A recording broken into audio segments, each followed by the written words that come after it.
സിംഗിളായിരിക്കുന്ന ബണ്ണിക്കുട്ടനൊന്ന് മിങ്കിളാവാൻ വേണ്ടിയിട്ട് ഓടിപ്പടച്ച് വന്നേക്കാണ്. നമ്മുടെ മിയോക്കുട്ടീനെ കണ്ടിട്ടാണ്ട് മിയോക്കുട്ടി എൻ്റെ ഒപ്പം തന്നെ ഇരിക്കുകയാണ്. മിക്കക്കൂട്ടം പോയ പിന്നെ അവളിങ്ങനെ ഒറ്റപ്പെട്ടിരിക്കുന്നുണ്ട്. അപ്പോൾ എനിക്കാണെങ്കിൽ ഭയങ്കര സങ്കടവും കുറ്റബോധവും. ഞാൻ അവളെ ചേർത്ത് പിടിച്ചിങ്ങനെ കൂടെ കൊണ്ടുനടക്കുകയാണ്.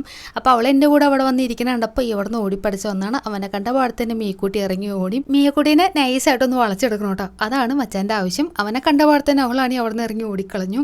താഴെ വന്ന് നോക്കി നിൽക്കുന്ന നിപ്പോക്കിയും അവളുടെ എക്സ്പ്രഷൻ കണ്ടാൽ തന്നെ അറിയാം അവൾക്ക് അവനൊട്ടും തന്നെ ഇഷ്ടപ്പെട്ടിട്ടില്ല.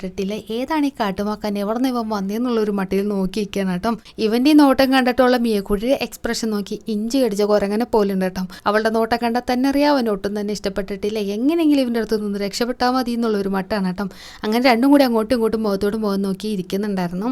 നമ്മുടെ ബണ്ണിക്കുട്ടിന് കൂട്ടായിട്ടാണ് നമ്മുടെ മിയക്കുട്ടി ഇവിടെ വന്നെങ്കിലും മിയക്കുട്ടി ഇവിടെ വന്നപ്പോൾ പ്രഗ്നൻ്റ് ആയിട്ട് വന്നായിരുന്നു. തന്നെ ഇത്രയും നാളായിട്ടും ഇവർ തമ്മിൽ കൂട്ടായിട്ടുണ്ടായിരുന്നില്ല. ഇനി കൂട്ടാവോന്നറിയില്ല. അപ്പോൾ ഈ ജോഡി എങ്ങനെയുണ്ട്, ഇഷ്ടമായില്ലെങ്കിൽ മറക്കണ്ട.